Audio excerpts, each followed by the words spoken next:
கிளம்பலாமாமா? போலாம்ப்பா. ஏங்க ஸ்கூலுக்கு போறீங்க, சட்டை போடுங்க போங்க. சட்டை போடாம போறீங்க? அடிக்கிற வெயிலுக்கு சட்டை கிட்டலாம் யாருமா போறது? சட்டை போடலன்னா ஸ்கூல் உள்ள விட மாட்டாங்க, சொல்லிட்டேன். நான் ஸ்கூல் உள்ளலாம் போலாமா, கேட் வரையும் விட்டுட்டு வந்துடுறேன். ஏதோ பண்ணுங்க, கிளம்புங்க, சீக்கிரம் மணி ஆகுது ஸ்கூலுக்கு. இன்னும் 5 நிமிஷத்துல பெல் அடிக்க போறாங்க. ஏற்கனவே மணி 9:05 ஆயிடுச்சு. ஐயோ அப்படியா? கிளம்பும் போது மணி நாச்சுனே பார்க்கவே இல்லை. பாப்பா போலாமா? போலாம்ப்பா. லஞ்ச் பேக்ல எடுத்துக்கினீங்களா, வாட்டர் பாட்டில் எடுத்துக்கினீங்களா? எல்லாத்தையும் பேக்ல வச்சிருக்கேன். மணி ஆகுது, சீக்கிரம் எடுத்துன்னு போய் விடுங்க. பக்கத்து தெருல இருக்க ஸ்கூலுக்கு போறதுக்கு டெய்லி லேட்டு. நான் கூப்பிட போகும்போதெல்லாம் மிஸ் சொல்றாங்க, காலைல சீக்கிரமா அனுப்பிச்சு விடுங்க, சீக்கிரம் அனுப்பிச்சு விடுங்கன்னு. சீக்கிரம் போங்க 2 பேரும். வா வா ஓடிலாம். இங்க நின்று இன்னும் உங்க அம்மா கத்தினே இருப்பா. எங்க வரும்போது அப்படியே ஒரு பால் பாக்கெட் வாங்கி வந்துருங்க. சரி சரி. இந்த பெரிய பொண்ணு பசங்களை ஸ்கூல்ல விட்டு வரேன்னு போனா இன்னும் அழக்கானோம். போன இடம் வந்த இடம் இவளுக்கு. எங்கன்னா வீட்டில் வேலை இருக்குது மடமடன்னு விட்டுட்டு அடுத்த வேலையை பார்ப்போம்னா கிடையவே கிடையாது. அப்படியே உட்காந்து பார்ப்போம் எங்கே போனாலும். எங்கன்னா ரோட்டில் தெருமுக்கில் நின்று யாருக்குன்னா கதை பேசின்னு இருப்பான். வீட்டில் வேலையே இல்லைல்ல, அதனால இந்த பொண்ணு எடுத்துன்னு வந்து நம்ம வீட்டில் விட்டு ஒருத்தவங்க உயிர் எடுக்கிறான். ஒரு வேலையும் செய்ய தெரியல, ஒரு வேலையும் செய்ய மாட்டேங்குது. சொன்னாலும் எதனா தப்பாக செஞ்சு வைக்குது. எங்கேருந்து தப்பிச்சு வந்தானோ இவளை என் உயிர் எடுக்கிறதுக்குன்னு. ஒரு வயசானவே மணி 9ஆவது இன்னும் ஒரு காப்பி கூட கொடுக்கல. எவன் எக்கெடுப்போனா அவளுக்கு நான் வந்துச்சேன். அவளும் ஒரு வேலை செய்ய விட மாட்டான், மற்றவங்களையும் செய்ய விட மாட்டான். காலையிலேயே இவளாலே டென்ஷன் ஆகுது எனக்கு. எங்கே தான் ஊர் சுற்றுக்கு போச்சோ. ஏய் நூறு, யார் எது? நான் பெரிய பொண்ணு என்ன இந்த பக்கம்? நான் பால் வாங்க வந்தேன். அதெல்லாம் இருக்கட்டும். இந்த பொண்ணு யாரு? இந்த பொண்ணு எங்கள் வீட்டுக்காரர் இருக்காருல, அவங்க தங்கச்சி பொண்ணு. அப்படியா? சரி சரி. இதுக்கு முன்னாடி நான் பார்த்ததே இல்லையா, அதான் கேட்டேன். சும்மா 2 நாள் லீவுக்கு வந்திருக்காங்க. சரி சரி. ஆமாம், நேற்று உங்கள் வீட்டில் பிரியாணியா செஞ்சேன்? நேற்று நைட்டு. ஆமாடி, கொஞ்சோண்டு செஞ்சேன். ஒரு 1/2 கிலோ கறி வாங்கி வந்து. சிக்கன் பிரியாணியா மட்டன் பிரியாணியா? சிக்கன் பிரியாணி வாசனை தான் வந்துச்சு. ஏண்டி, சிக்கன் பிரியாணி தாண்டி செஞ்சேன். மட்டன் எவ்வளோ விலை விற்குது தெரியும்ல? அது சரி. நான் இருக்கேன், என் ஞாபகம் கொஞ்சம் கூட இல்லைல்ல உனக்கு? கொஞ்சோண்டு ஒரு கிணத்துல போட்டு எடுத்துன்னு வந்து கொடுத்துருந்தா நான் சாப்பிட்டுருக்க மாட்டேனா? எங்கள் வீட்டில் எது செஞ்சாலும் மட்டும் தூக்கின்னு ஓடியாரெல்லாம் உங்களுக்குலாம் கொடுக்கறதுக்கு. ஒன்று கொடுக்கணும்னா அப்படி மனசு வராது உனக்கு. ஏண்டி, நான் செஞ்சதே 4 பேருக்குடி. அது எங்கடி உனக்கு வேற கொடுக்குறது? நானே கொடுக்கணும்னு நினச்சிருந்தா கொடுத்துருக்கலாண்டி. இன்னொரு நாள் நிறைய செஞ்சு எடுத்துன்னு வந்து கொடுக்குறேம்மா. போதுமா? போ. எங்களுக்கு போக தெரியும். வேலையப்பார். ஒரு பிரியாணி கொடுக்கல, வாயப்பார். நல்ல வாயை. இந்த முஸ்லீம் ஃப்ரெண்டுங்களே இப்படி தான் தரேன்னு ஏமாத்திடுவாங்க. பிரியாணி கொடுக்கவே கொடுக்காதுங்க. ஆனால் அவங்க மட்டும் நல்லா செஞ்சு சாப்பிடுவாங்க. கொஞ்சம் குத்தாதான் நம்மளும் சாப்பிட மாட்டோமா? எங்கள் வீட்டில் வேறு சாம்பார் தான் செஞ்சு கிடப்பாங்க. எப்போ பார்த்தாலும் சாம்பார் காரக்குழம்பு மிஞ்சி போனால் ரசம் வைப்பாங்க. அவ்வளோதானே. என்னைக்காவது ஒரு நாள் பிரியாணி கொடுத்துருப்பாளா? இனிமேல் எதுவுமே எடுத்துகிட்டு வந்து இவளுக்கு கொடுக்கவே கூடாது. நீ வா, நம்ம உள்ள போலாம். முன்தினம் பார்த்தேனே, பார்த்ததும் தோற்றேனே, சொல்லடை முள்ளாக. யாருன்னா பார்த்தாங்கன்னா என்ன நினைப்பாங்க? பார்த்தா பார்க்கட்டும்.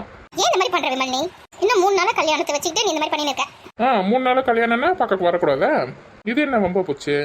இங்க பாரு, எங்க அம்மா மட்டும் பார்த்தாங்கன்னு வச்சுங்க, ரொம்ப போய் நீ வந்து கிளம்பி இருந்து. என்ன மாப்பிள்ளை தம்பி இந்த பக்கம்? அது ஒன்றும் இல்லைக்கா, சும்மா தான் வந்தேன். இன்னும் 3 நாள் பொண்ணு உங்கள் வீட்டுக்கு தான் வரப்போகுது. அதுக்குள்ளே என்ன அவசரம்னு தெரியல. ஏதாவது கிஃப்ட்டு சாக்லேட் ஏதாவது வாங்கி வந்தீங்களா என்ன? இருந்தால் கொடுங்க, நாங்கள் 2 பேரும் பாதி ஷேர் பண்ணி சாப்பிட்டுக்கிறோம். சாக்லேட்டா? வாங்கிட்டு வரலையே, மறந்துட்டுனே. எது ஞாபகத்தில் வச்சுக்கணுமோ அதெல்லாம் ஞாபகத்தில் வச்சுக்க மாட்டீங்க. தேவையில்லாதெல்லாம் ஞாபகத்தில் இருக்கும். சாந்தி வா போலாம். வாங்க, நீ போலாம்.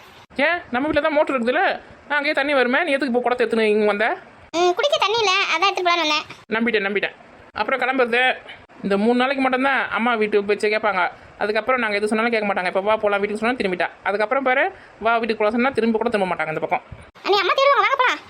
இவ்வளோ நேரம் பேசி இருக்கும்போதெல்லாம் தெரியலையா அம்மா தேடுவாங்கன்னு? நான் போகிறேன். சாந்தி, சரி வந்துட்டீங்க. வாங்க எங்கள் வீட்டில் வந்து ஒரு வயசு சாப்பிட்டு போங்க. சிச்சு அப்பாவுக்கு தெரிஞ்சா திட்டுவாரு. ஓ, உங்கள் அப்பாவுக்கு தெரியாமல் தான் வந்திருக்கீங்களாங்க? வயலின் என்ன புதுசாக இருக்குது? பாட்டெலாம் பாடுவீங்களா? கிளாஸ்க்கு போயிருக்கேன், பாடுவேன். எங்கே ஒரு பாட்டு பாடுங்க பார்க்கலாம். ஏன் சோக கதைய கீழே தாய் கொலமே, அம்மா தாய் கொலமே, அதை கேட்டாக்கா தங்கதம்மா உங்க மனமே. போதும் காது கொடுத்து கேட்க முடியல. இருங்க, இன்னொரு பாட்டு கூட இருக்கு, கேட்டு போங்க. இப்போ எனக்கு நிறைய வேலை இருக்குது. நீ ஒன்றா தனியாக நின்று பாடு. சும்மா பாட தெரியுமான்னு கேட்டதுக்கு காதில் ரத்தம் வர அளவுக்கு பாட்டு. அக்கா ஒரு நிமிஷம் நில்லுங்கக்கா. என்னதான் பிரச்சனைன்னு தெரியல உனக்கு. கல்யாணத்துக்கு எல்லாமே ரெடி பண்ணி கொடுத்தாச்சு. இப்போ என்ன 3 நாள் பொறுக்க முடியாதாம்மா என்னால்? என்னப்பா? அக்கா இந்தாங்கக்கா. ஓ, ஹேண்ட்பேக் கிஃப்டாக வேண்டியா? சாந்திக்கிட்ட கொடுக்க வேண்டியது தானே? அக்கா இந்த பேக்கில் வந்து 50 சவரம் நகை இருக்குக்கா. சரி. கல்யாணம் அன்னைக்கு சாந்திக்கு நீங்கள் 50 சவரம் நகை போடுறேன்னு சொல்லிக்கிங்களா, அது கூட சேர்த்து இந்த 50 சவரம் போட்டு 100 சவரம் நகையாக போடுறேன் அப்படி சொல்லி போட்டு கல்யாணம் பண்ணி கொடுத்துருங்கக்கா. என்னது? இந்த 50 சவரம் நகையை நாங்கள் போகிற 50 சவரம் நகையை சேர்த்து 100 பவுன் நகை நாங்கள் போடுறோன்னு சொல்லிட்டு சொல்லவா? இது என்னது ரொம்ப போச்சு? உங்கள் அப்பா எதுவுமே வேணாம், பொண்ணு மட்டும் கொடுத்தா போதும் அப்படி தானே சொன்னார். இப்போ என்ன இந்த மாதிரி நீ ஒரு கதையை தூக்கின்னு வந்திருக்க? அக்கா எங்கள் அப்பாவை பற்றி எனக்கு நல்லா தெரியும். நாளை பின்ன சாந்தியை ஒரு பேச்சு பேசிடக்கூடாது எங்கள் வீட்டில் யாரும். அதுக்காக தான் என் ஃப்ரெண்டுக்கிட்ட கடன் வாங்கி இந்த நகையை வாங்கிட்டு வந்திருக்கேன். என்னை நம்பி என் கூட வாழ வர பொண்ணை நான் தான் நல்லா பார்த்துக்கணும் இல்லையா? அதுக்காக இந்த மாதிரி பண்ணுவேன். இப்போ வாங்கி வச்சிருக்க கடன் எப்படி அடைப்பா? அப்போ உங்கள் அப்பாவுக்கு தெரிஞ்சிடல எதுக்கு கடன் வாங்கினா ஏது கடன் வாங்கினா கேட்பார்ல. அதெல்லாம் நான் சமாளிச்சுக்கிறேன். எனக்கு ரொம்ப இது பெரிய வம்பில் போய் தான் முடிய போகுதுன்னு நினைக்கிறேன். வேணாம் நாங்கள் போடுறோம் சவரனா, அந்த 50 சவரன் நகையே போட்டுடுறோம். இது நீ எங்கே வாங்கினே அங்கேயே எடுத்துன்னு போய் கொடுத்துரு. அக்கா நான் சொல்கிறது ஒரு நிமிஷம் கேளுங்கக்கா. இந்த விஷயம் மட்டும் என் மாமியாருக்கு தெரிஞ்சிச்சு வச்சு இந்த கல்யாணமே நின்று போயிடும்.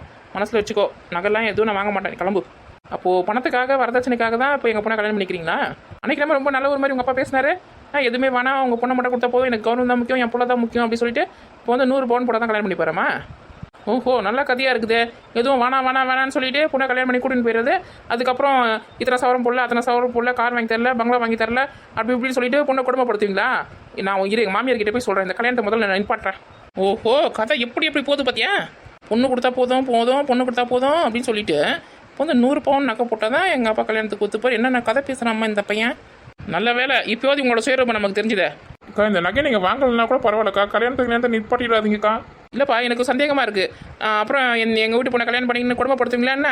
அம்மா புள்ள மாமனார் யாராவது சேர்ந்து குடும்பப்படுத்துவீங்களா என்ன? அப்படின்னா கல்யாணமே வேணாம், எங்கள் பொண்ணு எங்கள் வீட்டிலே இருக்கட்டும். ஆசைப்பட்ட பாவத்துக்கு உங்கள் வீட்டில் வந்து கொடுமை அனுபவிக்கணுமா என்ன? அதுக்கு தான் பணக்காரங்க சவகாசமே வச்சுக்கக்கூடாதுன்னு சொல்கிறது. நீ தானே அந்த பொண்ணு பின்னாடி சுற்றி வந்த. ஆரம்பத்துலேருந்து லவ்லாம் எங்கள் அம்மாவுக்கு பிடிக்காது, வேணாம் தானே சொல்லியிருந்தா. பின்னாடி வேட்டி லவ் பண்ணிவிட்டு இப்போ வந்து எங்கள் அப்பா 100 சவரம் தான் கல்யாணத்துக்கு ஒத்துப்பாரு அப்படி இப்படின்னு பேசுகிறேன். அக்கா 100 சவரன் போட்டால் தான் ஒத்துப்பாருன்னு நான் சொல்லலை. நாளை பின்ன எந்த ஒரு வார்த்தையும் சாந்தியை சொல்லிடக்கூடாது, அதனால தான் நான் வந்து 50 சவரன் ரெடி பண்ணி எடுத்துன்னு வந்தேன். இங்கே பாருப்பா, கட் அண்ட் ரைட்டாக நாங்கள் பேசுனது தான். எங்களால் 50 சவரன் நகை தான் போட முடியும், அதுக்கு மேலே எங்களால் போட முடியாது சொல்லிட்டேன். அதுக்கு சம்மதம்னா கல்யாணத்து பண்ணுங்க, பொண்ணு கழுத்தில் தாலியை கட்டுங்க, இல்லைன்னா விட்டுடுங்க எங்கள் பொண்ணை. எம்மாடியோ, நல்ல ஆளுங்களாக தான் இருப்பாங்க போல இருக்குது. இந்த பொம்பளை பிள்ளைங்களை பெற்றுட்டு அடி வைக்க நெருப்பை கட்டின்னு இருக்க வேண்டியதாக இருக்குது. அக்கா நீ சொல்கிறது எதையும் நான் கேட்க தயாராக இல்லை. கல்யாண மாடியில் பார்க்கலாம். இந்த அக்கா எங்கன்னா நம்ம சொல்கிற வார்த்தை புரிஞ்சுக்கிறாங்களா? இந்த நகையை திருப்பி எடுத்துன்னு போய் இப்படி கடையில் கொடுக்குறது. சரி நம்மளே வச்சிருக்கலாம், என்ன நடக்குதோ நடக்கட்டும். பெரிய பொண்ணு மேம் என்னடி நம்ம உட்கார வச்சுட்டு உள்ள போயிட்டாங்க. நமக்கு காப்பி டீ என்ன எடுத்துட்டு போயிருப்பாங்க. ஆமா, தின்றதுலேயே இரு, வேற பழப்பு ஏதாவது இருக்குது தானே, தின்றதுலேயே இரு. ஆமா, எடுத்து வந்து கொடுத்தா நம்ம வேணாம்னு சொல்லிடுவாங்க. அப்படி எடுத்து வந்து கொடுத்தாங்க வேணாம் என்ன சொல்லிடாது எனக்கு கூட என்ன ஒரு கிறுக்கி. ஏக்கா இந்த ஊஞ்சல் வந்து உட்காந்து போறா, எவ்வளோ ஜாலியாக இருக்கு. ஆமா, சின்ன குழந்தை ஊஞ்சல் உட்காந்து ஆடுது. பாடி வந்து உட்காரி பக்கத்தில். நான் ஆட மாட்டேன். நீங்கள் 2 பேரும் எப்போ வந்தீங்க? இப்போ தாண்டி வந்தான். எங்கள் மாமியார் இல்லை வீட்டில்? இருக்காங்க இதோ வரேன் அப்படி சொல்லிட்டு உள்ள போனாங்க. 10 நிமிஷம் ஆகுது, இன்னும் ஆளை காணோம். என்ன பண்ணுறாங்க தெரியல. எதுக்கு ஃபோன் பண்ணி உடனே சொன்னேன்? ஏக்கா அது ஒரு முக்கியமான விஷயம்க்கா, அது அப்புறம் பார்த்துக்கலாம். இப்போ நம்ம வந்து பொண்ணுக்கு வந்து சீர்வரிசை வாங்குறதுக்கு கடைக்கு போனோம்க்கா. ஃப்ரிட்ஜு, வாஷிங் மிஷினு, என்னென்ன தேவையில்ல பொருளை வாங்கிடலாம்க்கா. ஏண்டியா வாங்கி எல்லாத்தையும் எடுத்து வந்து வீட்டில் வச்சுக்கிறா? ஆமாக்கா, கல்யாணத்துக்கு இன்னும் 3 நாள் தான்க்கா இருக்குது. அதுக்கு இல்லடி, நம்ம கடையில் வந்து பார்த்து எது வேணும் அப்படின்னு சொல்லிட்டு ஆர்டர் கொடுத்துட்டு வந்துட்டோம்னு வச்சுக்கேன், சத்தத்துக்கு நேரம் எடுத்து வந்து இறக்கிடுவாங்க. நம்ம வீட்டுக்கு ஒரு வாடி ஏற்றி இறக்கிங்க, சத்தத்தில் ஒரு வாடி ஏற்றி இறக்கிங்க, எதுக்கு தேவையில்லாத வேலை நமக்கு. ஆமாம், அவ சொல்கிறதும் சரிதான். நம்ம போய் வேணா பார்த்துட்டு சொல்லிட்டு வந்துடலாம், இது வேணும் சொல்லிட்டு காசு கட்டிட்டு வந்துட்டேன்னு வச்சுக்கேன். கரெக்டாக நம்ம என்னைக்கு கேட்குறோமோ அன்றைக்கி எத்தனை சத்தத்தில் நம்ம சுற்றிட்டு வந்து இறக்கிடுவாங்க. சரிக்கா, அதே மாதிரி பண்ணலாம். நமக்கு இப்போ என்னென்ன பொருள் வேணும்னு போய் பார்க்கலாம். சரி, உன் நாத்தனாரையும் கூட்டுக்கா. அவளுக்கு என்னென்ன பொருள் வேணும் அவளுக்கு தெரியும், அவளுக்கு பிடிச்ச மாதிரி வாங்கி கொடுங்க. சாந்தி தாக்கா வரா. சரி, நீங்களா சாப்பிட்டீங்களா இல்லையா? சாப்பாடு எடுத்துட்டு வருவா. வேணாண்டி வீட்டில் சாப்பிட்டு தாண்டி வந்தான். அது அப்படி தான் சொல்லலாம். என்ன டிஃபன் செஞ்சியா? ஐயோ, எங்கள் மாமியார் தான் செஞ்சுருக்கோன்னா செஞ்சு தெரியல. இட்லி தோசை ஏதாவது இருக்கும், கலையில் வேறு எதுவும் செய்வான். புரியல, அது கொத்துக்காது சொல்லிட்டு இட்லி உள்ள தோசை போட்டு தான் எங்களுக்கு இம்சை பண்ணி இருக்குது. என்ன வேணும் உனக்கு? சரி, ஏதோ ஒன்று சூடாக எடுத்துன்னு வா. சோத்துக்கு போடுற மாடு அதுக்கு ஒரே பச்சை தண்ணி மட்டும் எடுத்து கொடுங்க போதும். கொழுப்பப்ப அக்கா என்னங்கக்கா சாப்பிடுங்க. வேணாம்மா வீட்டில் சாப்பிட்டு தான் வந்தோம், நீங்கள் சாப்பிடுங்க. அம்மா உங்களுக்கு தான் கொடுத்து அமிச்சாங்க, சாப்பிடுங்க. இது என்னடி கல்யாணம் பொண்ணுக்கு ஒரு புடவை கிடவை கட்டி பூவு வச்சு விடுவாம ஒரு சுடிதாரை போட்டு நிற்க வச்சுக்கிறீங்க? நல்லா சொல்லு. புடவைலாம் கட்ட மாட்டாளா? மாமியார் வீட்டுக்கு போன பிறகு தான் கட்டிப்பாலாம். வீட்டில் இருக்கும்போது சுடிதார் தான் போடுவாளா? நல்லா சொல்லிட்டு போ. என்னங்கக்கா? ஏன் சாந்தி, வீட்டில் இருக்கும்போது புடவை கட்டி நீ பழகினா தானே கல்யாணம் பண்ணி மாமியார் வீட்டுக்கு போன பிறகு புடவை கட்டின்னு வரலாம் செய்ய முடியும், வெளியிலாம் போக முடியும் உன்னால. அப்புறம் திடீர்னு புடவை கட்டினா எப்படி நடக்க முடியும் உன்னால சொல்லு? கோயில் குளத்துக்குலாம் போனா புடவை கட்டி தானே போவேன், சுடிதார் கட்டினா போக முடியும்? அக்கா அதெல்லாம் பழகிக்கலாம், ஒன்றும் அவசரம் இல்லை. ஆமாம், ஒன்றும் அவசரம் இல்லைன்னு சொல்லு. கல்யாணத்துக்கு இன்னும் 3 நாள் தான் இருக்குது. இனிமேல் நீ புடவை கட்டி எப்போ நடக்க பழகிக்க போகிற தெரியல. அதுக்கப்புறம் உங்கள் அம்மா வீட்டு என்ன சொல்லி கொடுத்துருக்காங்க, எது சொல்லி கொடுத்துருக்காங்கன்னா அப்புறம் எங்களை தான் சொல்கிறதுக்கு. இந்த காலத்து பசங்களாம் எங்கடி புடவை கட்டுது? எல்லாம் சுடிதார் பேண்ட் சட்டைன்னு சுற்றி நிற்குது. நம்ம பெரிய பொண்ணு எடுத்துக்கோ, பேண்ட் சட்டை தான் எப்பயுமே இருக்கிற மாமியார் வீட்டில் இருக்கான்னு சொல்லிட்டு அவனை புடவை இருக்கிறேன். அக்கா என் கதையும் சாந்தி கதையும் ஒன்றே ஆகுமா சொல்லு?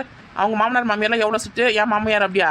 என் மாமியார் இதை பற்றிலாம் எதுவுமே கேட்க மாட்டாங்க. கல்யாணம் புதுசில் ஒரு 2-3 நாள் கேட்டு இருந்தாங்க. அதுக்கப்புறம் அவங்களுக்கே பழகி போயிடுச்சு. இந்த பேண்ட் சட்டை தான் எனக்கு நல்லா இருக்கு சொல்லிட்டு அவங்களும் சரி அப்படியே விட்டுட்டாங்க என்ன. ஆனால் சாந்தி கல்யாணம் பண்ணின்னு போகிற வீடு ரொம்ப பெரிய ஆர்த்தடாக்ஸ் ஃபேமிலி. அங்கே அதை புடவை தான் கட்டணும்னு சொல்லுவாங்க. ஆனால் நான் சொல்கிற வச்சு கேட்கவே மாட்டேங்கிறேன் கொஞ்சம் கூட.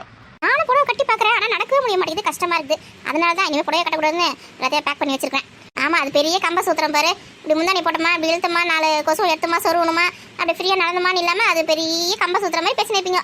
சரி பேசிக்கிட்டே இருங்க, அது உங்களுக்கு டிஃபன் எடுத்து வரேன். என்னது இட்லி வடை தான் செஞ்சுருக்கீங்களா?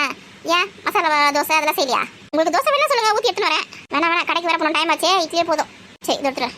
அண்ணி உங்களுக்கு அண்ணி ஆமாடி காலையிலேருந்து நான் கூட சாப்பிடலடி, கொஞ்சம் எடுத்துன்னு வாடி, அப்படியே சாப்பிட்டுட்டு போகிறேன். இதே நம்ம ஊர் பஸ்லேயே போயிடலாமா? எங்கள் வீட்டு கார்லேயே போயிடலாம்க்கா, பஸ் இருக்கு, கார் தான் இருக்குல்ல. இல்லையா பஸ்ஸுனா ஃப்ரீயாக ஏறி போய் இறங்கி திரும்பி வந்துடலாம் ஃப்ரீயாகவே. காரில் எடுத்துன்னு போனால் பெட்ரோல் கிட்டலாம் போட வேண்டியது இருக்க மாட்டேன். எதுக்கு காரு? நம்ம ஊர் பஸ்ஸே காலையில் தானே போகும். இந்த டைமில் காலையிலையும் சாயங்காலம் தான் கூட்டமாக போவோம். இந்த டைமில் காலையில் தாண்டி போவோம். பஸ்ஸில் போயிடலாம்.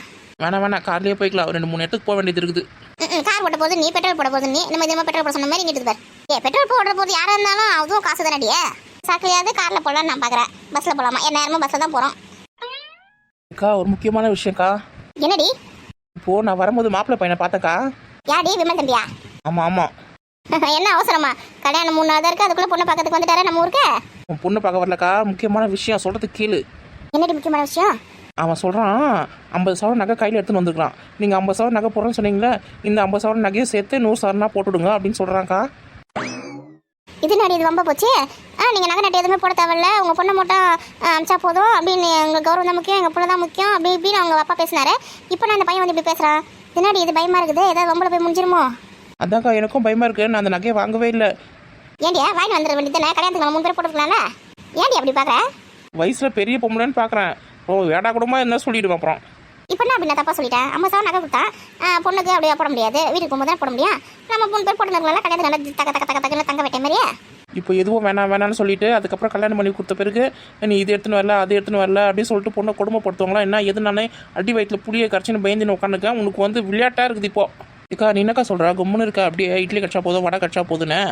அதான்டி எனக்கு ஒன்றும் புரியல, என்ன பண்ணுறது எது பண்ணுறது இந்த மாதிரி சொல்கிறாங்க இந்த பையன். அப்புறம் நாளை பின்னா கல்யாணம் பண்ணி கொடுத்த பிறகு உங்கள் வீட்டில் எதுவுமே கொடுக்கல, போல வரல, 100 சவரன் நகை போடல, கார் கொடுக்கல, பங்களா கொடுக்கல, அப்புறம் ஏக்கர் கணக்கில் இடம் கொடுக்கல, நிலம் கொடுக்கல அப்படின்னு சொல்லிட்டு அந்த பொண்ணு குடும்பம் பார்த்து முன்னாடி பண்ணுறது. கல்யாணத்துக்கு நான் 3 நாள் தானே இருக்குது. இல்லை ஊருக்கு முன்னாடி இது ஒரு ரிஜிஸ்டர் மேனேஜர் பண்ணிக்கிடுச்சுங்க. அம்மாக்கா இதெல்லாம் நினச்சா எனக்கு பயமாக இருக்குதுக்கா. என் மாமியார் கிட்ட நான் எப்படி சொல்லுவேன், சாந்தி கிட்ட எப்படி சொல்லுவேன் இதெல்லாம்? சாந்தி வரா. அப்புறம்க்கா வடை சாப்பிடுங்க. சாப்பிட்றேன்டி.